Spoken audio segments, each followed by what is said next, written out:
صدق اللہ العظیم ان اللہ وملائکتہ یصلون علی النبی یا ایھا الذین آمنوا صلوا علیہ وسلموا تسلیما۔ جو بھی جسے درود شریف آتا ہے محبت کے ساتھ پڑھیں اللہم صل علی سیدنا ومولانا محمد معدن الجود والکرم والصلاة والسلام علیک یا سیدی یا رسول اللہ وصحابک یا سیدی یا خاتم النبیین۔ گرامی قدر اثار ثواب کی پرغم محفل میں اور حاضر ہیں، حضرت کی گفتگو سے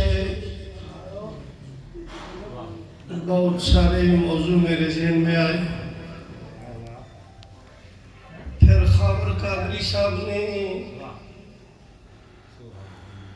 جو درخواست پیش کی حضور کی بارگاہ میں،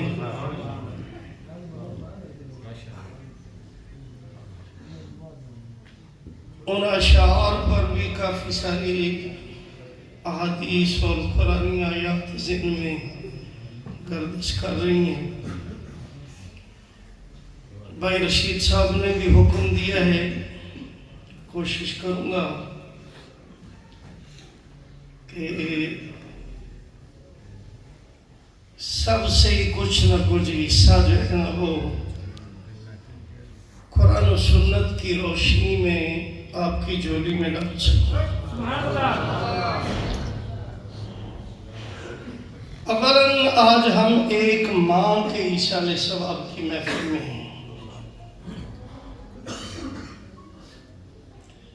ترمذی شریف کے اندر ایک حدیث مبارکہ ہے، بہت سارے مقامات پر میں عرض کر چکا ہوں۔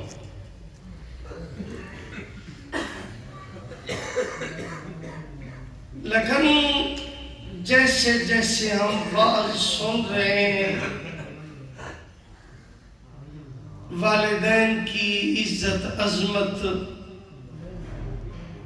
یہ کرنے کی بجائے بڑھنے کی بجائے آئے دن گھٹ دیا۔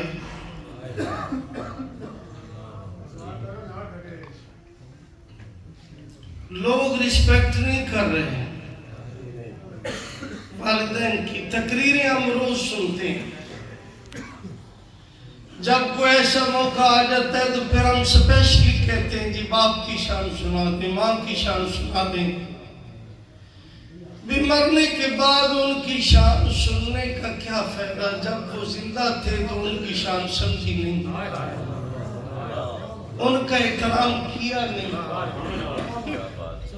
تو میں صرف اسی چیز کو ذہن میں رکھتے ہوئے ایک حدیث مبارکہ آپ کے سامنے عرض کر رہا ہوں کہ ہمیں اپنے زندہ ماں باپ کی قدر دلوں میں پیدا ہو جائے۔ حضور نبی کریم صلی اللہ علیہ وسلم آپ کے صحابی ہیں جن کا نام ہے جناب حضرت حذیفہ رضی اللہ تعالی عنہ۔ یہ جملہ میں حضور کے کسی بھی یار کا نام آپ سنا کریں تو رضی اللہ تعالی عنہ یہ کہا کریں۔ یہ میں عموماً جملہ بولتا ہوں کیونکہ یہ اعزاز انہیں کسی مولوی شولوی نے نہیں دیے، یہ اعزاز انہیں محمد مصطفیٰ خدا نے دیے۔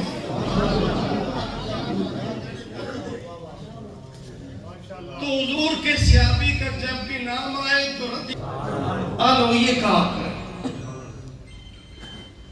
جناب حضرت حذیفہ رضی اللہ تعالی عنہ آپ ایک دن اپنی ماں کی خدمت میں مصروف تھے۔ میرے سامنے ہر طبقہ فکر کا بندہ موجود ہے، میرے شہر کی سیاسی سماجی شخصیات تشریف فرمائیں۔ گرامی قدر حضرت حذیفہ رضی اللہ تعالیٰ عنہ آپ ایک دن اپنی والدہ کی خدمت میں مصروف تھے، خدمت کر رہے تھے، کوئی کام آنے یہ مصروف تھے۔ کہ مؤذن رسول جناب حضرت بلال حبشی رضی اللہ تعالی عنہ آپ نے صدائے آذان بلند فرمائی.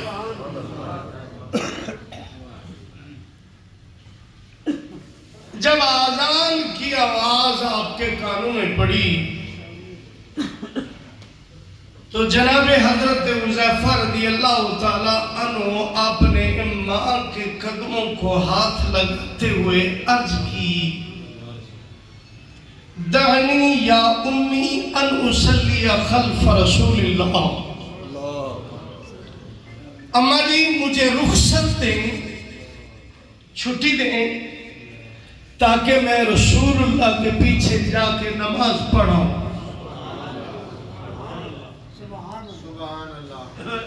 میرا خیال ہے عقل مندوں کے لیے اشارہ کافی ہے. میں اگر لفظوں میں جاؤں، جملوں میں جاؤں، بہت کچھ ہے.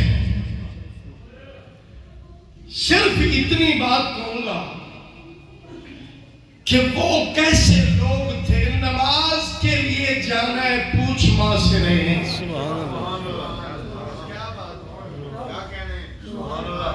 نماز کے لیے جانا ہے. اماں جی اجازت دیجئے میں حضور کے پیچھے جا کے نماز پڑھاؤں. اور ایک میں اور آپ ہیں. ہمارا حال کیا ہے؟ اب ماں نے رخصت دی، بیٹا جاؤ حضور کے پیچھے نماز پڑھو. لیکن ایک میرا بھی کام ہے. ماں جی ارشاد فرماؤ، فرمایا حضور سے میرے لیے دعا کرانا. حضور سے میرے لیے، یہ ترمذی شریف کی حدیث پاک ہے. سبحان اللہ. حضور سے میرے لیے دعا کرانا. اب جناب حضرت حذیفہ رضی اللہ تعالی عنہ آپ آئے، نماز پڑھی حضور کے پیچھے. اب جب نماز پڑھ کے فارغ ہوئے تو پہلے حضور کا معمول یہ ہوتا تھا کہ سرکار نماز پڑھا کر اپنے غلاموں کو اپنا دیدار بھی کراتے اور انہیں کچھ واعظ و نصیحت بھی فرماتے. مگر آج عجیب ماجرا ہے. حضور اٹھے اور اپنے حجرہ مبارکہ کی طرف چل پڑے. اب جناب حضرت حذیفہ رضی اللہ تعالیٰ عنہ چکے یہ ماں سے وعدہ کر کے آئے تھے. ماں نے حکم دیا تھا کہ حضور سے میرے لیے دعا کرنی ہے. انہیں فکر لائق ہوئی کہ میں نے تو ماں کے لیے دعا کرنی، حضور جا رہے ہیں. تو اب انہوں نے یہ نہیں سوچا کہ چلو اگلی نماز پہ کروا لوں گا یا کل آؤں گا تو پھر کروا لوں گا. نہیں،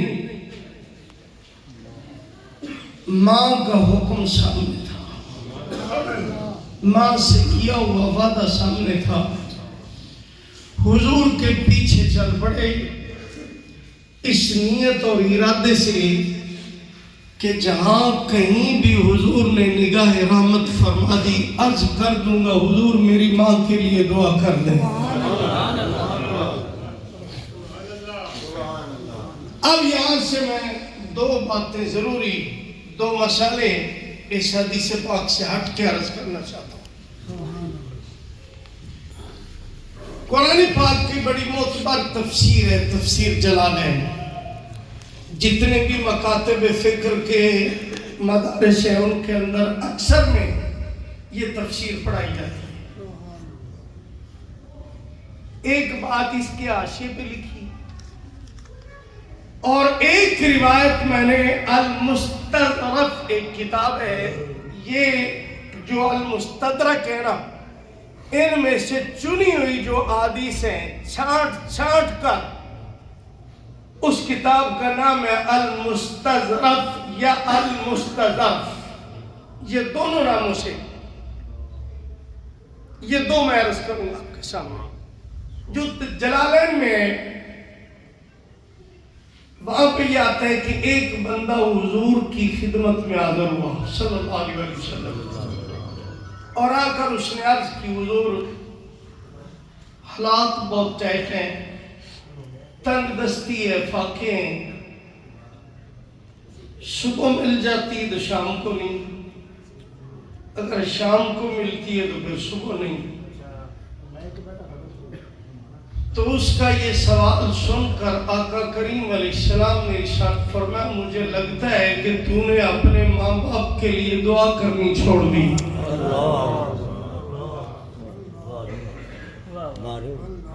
اپنے ماں باپ کے لیے دعا کرنی چھوڑ دی۔ چھوڑو شولہ بیانیوں کو، میرے پاس ہر رنگ ڈنگ ہے، کمی نہیں ہے، پڑھے لکھے سلجھے حضرات بیٹھے ہیں، گویا میرے پاک نبی کریم علیہ السلام نے یہ ارشاد فرما دیا کہ جو اپنے والدین کو اپنی دعاؤں میں یاد رکھتا ہے رب وحدہ لا شریک اسے کسی طرح کی کمی نہیں۔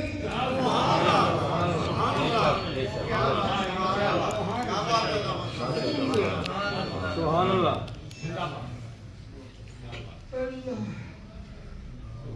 اسی لیے میں ہر جگہ پہ کہتا ہوں، کئی میرے اپنے میرے خلاف ہو جاتے ہیں، میں کہتا ہوں یہ جو ہم کرتے ہیں نا یہ سارا وقت اس میں اخلاص پیدا کریں، خدا کی قسم یہ ہمارے لیے برکت کا سبب ہے۔ اگر والدین کے لیے دعا ہم کرتے ہیں، ایصال ثواب کرتے ہیں، اخلاص پیدا کریں، بعد میں پھر ہم روتے پھر رہے ہوتے ہیں جی ہم نے گول خانی کرے اتنا قرض چڑھ گیا، نہیں، جتنی تیری جیب اجازت دیتی ہے اتنا کر، لیکن اخلاص کے ساتھ کر۔ خدا کی قسم میرے پاک نبی کے فرمان پہ مان کرتے ہو، میں یہ جملہ عرض کر رہا ہوں تجھے کوئی کمی نہیں آئی۔ اور جو صاحب مستظرف نے لکھا ہے اس نے یوں لکھا ہے کہ ایک بندہ جناب حضرت مولا کائنات کی خدمت میں حاضر ہوا، امیر المومنین جناب حضرت علی المرتضی کرم اللہ وجہہ الکریم، اس نے آ کر اپنے حالات کا رونا رویا کہ جی بڑی مشکلیں ہیں، بڑی پریشانیاں، بڑی ٹینشنیں، فاقے ہیں، گھر میں کچھ نہیں ہے۔ تو جناب شیر خدا رضی اللہ تعالیٰ عنہ آپ نے ارشاد فرمایا کہ مجھے لگتا ہے تیرے دکھ سن کر کہ تو نے اپنے والدین کے لیے دعائیں کرنے چھوڑ دی ہیں، کاش تو اپنے والدین کو اپنی دعاؤں میں یاد رکھتا تو تیرا ایسا حال نہ ہوتا۔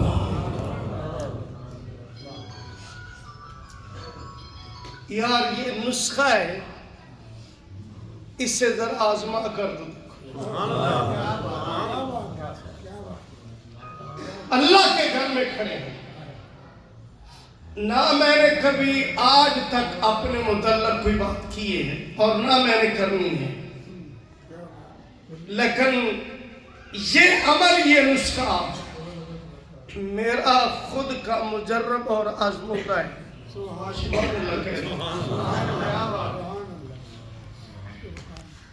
آپ بھی آزما کر دیکھیں، انشاءاللہ کمی نہیں رہی۔ اب جناب حضرت حذیفہ پیچھے اس غرض سے جا رہے ہیں کہ حضور نے جہاں بھی توجہ فرمائی تو میں عرض کروں گا کہ جی ماں سے وعدہ کر کے ہوں دعا فرمائیں۔ اب یہاں پہ ایک بات اور سمجھیں، چونکہ وقت نہیں ہے، میں بالکل اپنے خطیبانہ انداز وہ سب چیزیں میں نے جمعے میں بھی بڑا کٹ شاٹ کیا ہے اور اب بھی والدین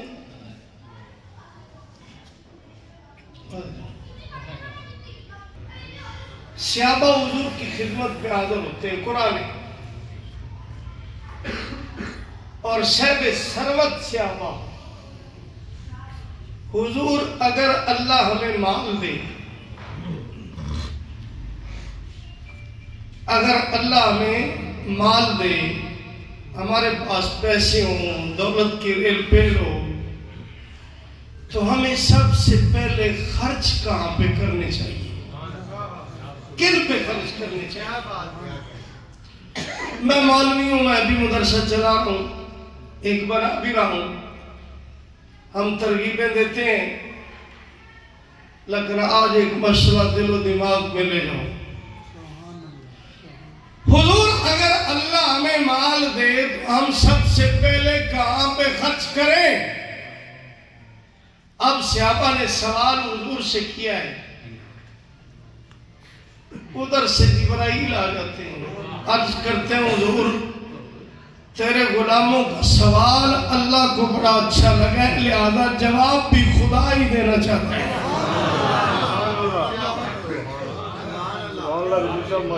جواب رب دینا چاہتا ہے۔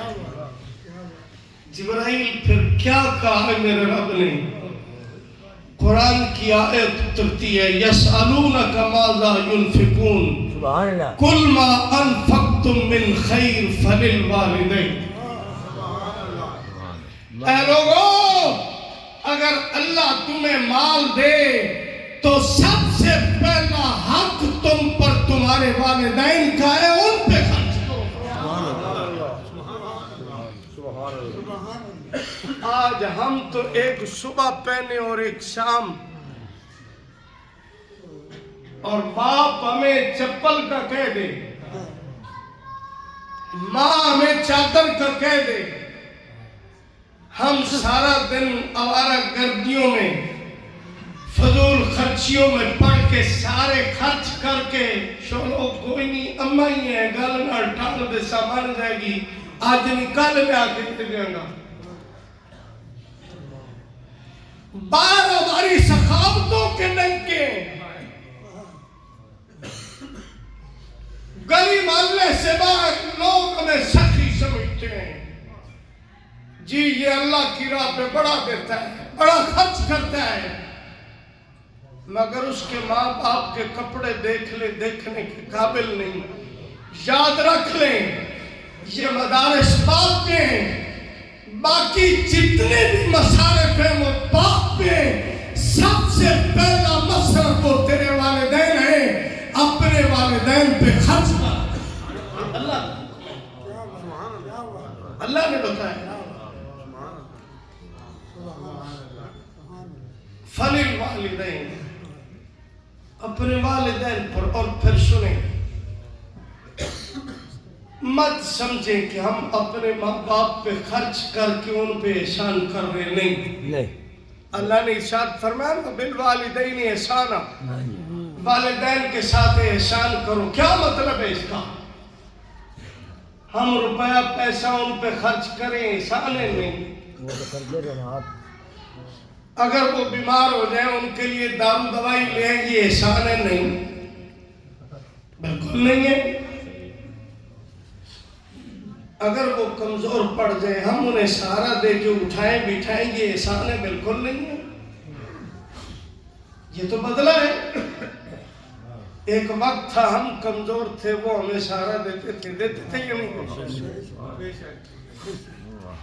حتیٰ کہ اگر تجھے یہ سعادت اور خدمت حاصل ہوئی ہے، تو اپنے والدین کا بول و برات پیشاب پخانہ بھی صاف کرتا ہے، تو اس گمان اور اس فخر اس غرور میں نہ کہ میں تو بڑا احسان کر رہا ہوں، یہ احسان نہیں ہے، وہ بھی تجھے دھوتے رہیں۔ حق حق کرتے رہیں گے نہیں؟ انہوں نے میں انگلی پھوٹی، تو انہیں کندھوں پہ بٹھا لے، کعبے کی طرف لے کے چلا جا، کہہ کہ میں ان کے ساتھ احسان کر رہا ہوں، نہیں احسان نہیں، بلکہ حدیث مبارکہ موجود ہے اس پر۔ ایک صحابی حضور کی خدمت پہ عرض کرتا ہے، حضور میں نے اتنے کلومیٹر سے ماں کو اٹھایا ہوا ہے، پیدل آیا ہوں چل کے، طواف کیا، ماں کو حج کروا رہا ہوں، کیا میں نے حق ادا کر دیا؟ حضور نے ارشاد فرمایا نہیں کیا۔ حضور پیدل آیا ہوں، حضور نے فرمایا جو تجھے جنم دیتے وقت تیری ماں کو تکلیف ہوئی تھی نا، ابھی تک تو اس ایک کراٹ کا بھی حق ادا نہیں ہوا، باقی ساری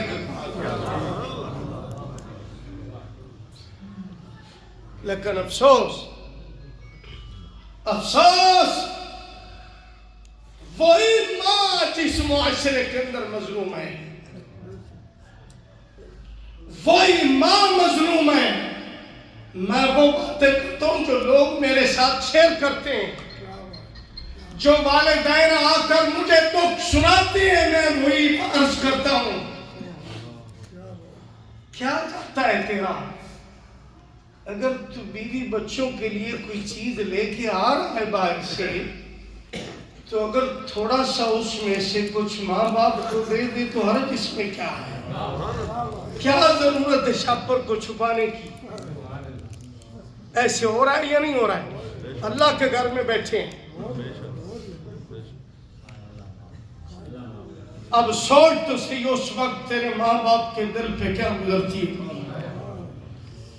جو آدھی رات تک تیرے انتظار میں بیٹھے رہتے تھے کہ جب تک بیٹا گھر میں نہیں آئے گا میں نوالا بھی نہیں دوں، میں ایک لقمہ بھی نہیں لوں گی، ابھی تک میرے بیٹے نے کھانا ہے، وہ آنے والا ہے، ماں بیٹھی انتظار کر رہی، باپ انتظار کر رہی، اور بیٹا جو ہی بیوی آتی ہے، میں یہ نہیں کہتا کہ بیوی کے حقوق ادا کرے، میں تو بلکہ یہ کہتا ہوں، میں نے پچھلے دنوں ابھی بہت سارے اس پروگرام میں بھی ہمارے شہر کے بہت سارے سیاسی سماجی شخصیات تھیں، میں نے حدیث مبارکہ عرض کی کہ جب میاں بیوی دونوں ایک دوسرے کی طرف مسکرا کر دیکھتے ہیں نا، تو اللہ کریم کرامن کاتبین کو حکم ارشاد فرماتا ہے ان کے نامہ اعمال میں 70 نماز جنازہ میں شرکت کرنے سے زیادہ ثواب لکھ دو۔ لیکن تو ماں باپ کا دل تو نہ دکھا ہے۔ اللہ اکبر۔ او بھائی اس سے آگے میرے پاس اور کوئی لفظ نہیں ہے۔ ہوش یابی رسول، حضور کی زیارت کرنے والا ہو، حضور سے کلمہ جس نے پڑھا ہو، حضور سے جس نے قرآن پڑھا ہو، دین جس نے حضور سے سیکھا ہو، جب اس کا آخری وقت آ جائے سانس اٹک جائے، نہ نکلتی ہے نہ پڑتی ہے، مشکل بن جائے، حضور کی بارگاہ میں قاصد ہے، حضور آپ کا غلام ہے، آپ کا ماننے والا ہے، آپ کا سیابی ہے، آج اتنے دن گزر گئے جان نکل نہیں رہی، روح اٹکی ہے، حضور تشریف لاتے ہیں، حضور دیکھ کر فرماتے ہیں اس کی ماں کو بلاؤ۔ معلوم ہوا مرتے وقت جو موت کی شدت اور سختی انسان کو ہوتی ہے، جہاں پہ اور بہت ساری بدعملیاں اس کا سبب ہے، وہاں پہ والدین کے ساتھ نامناسب رویہ بھی اس کا سبب ہے۔ لہذا اگر چاہتے ہم، جیسے حضرت نے کہا، اگر ہم چاہتے ہیں کہ ہماری روح آسانی سے قبض ہو تو پھر والدین کی خدمت گزار بن جائے۔ سبحان اللہ کے لیے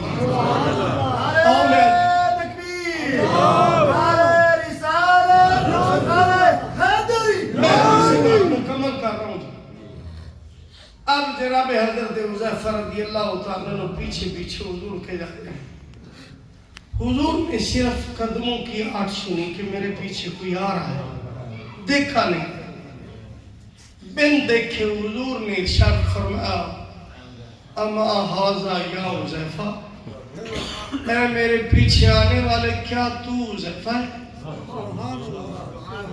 اب دیکھا نہیں حضور نے، اسی لیے ہم کہتے ہیں کہ ہمارا نبی وہ عظیم نبی ہے،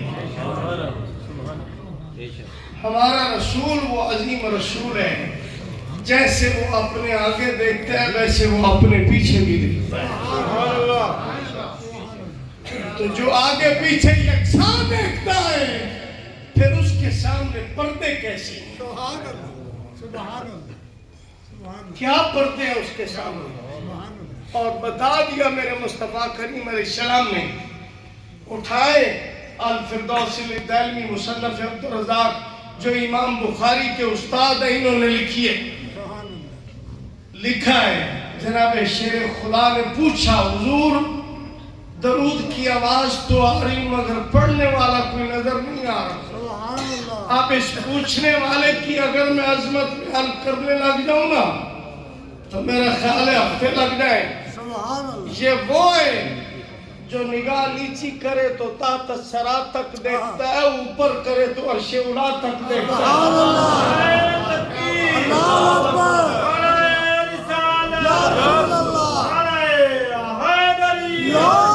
حضور آواز تو آ رہی مگر پڑھنے والا نہیں نظر آ رہا. یہی وہ علی المرتضیٰ ہے جو منبر پہ بیٹھ کر کہتے ہیں پوچھو جو پوچھنا ہے بتاؤں گا. اب سامنے والوں میں سے تو کسی کی جرت نہیں ہوئی تو رب نے جبرائیل سے فرمایا تو ہی جب. اب کھڑا ہے, آپ نے نیچے دیکھا اوپر دیکھا, مسکرا کر ارشاد فرمایا میں نے تحت الثری تک دیکھا, عرش اولی تک دیکھا, نہ نیچے نہ اوپر ہے, مجھے تو ہی لگتا ہے. اب حضور نے بیٹھ دیکھ کے فرما دیا کیا تو حذیفہ عرض کی؟ قالوا بلا جی یا رسول اللہ.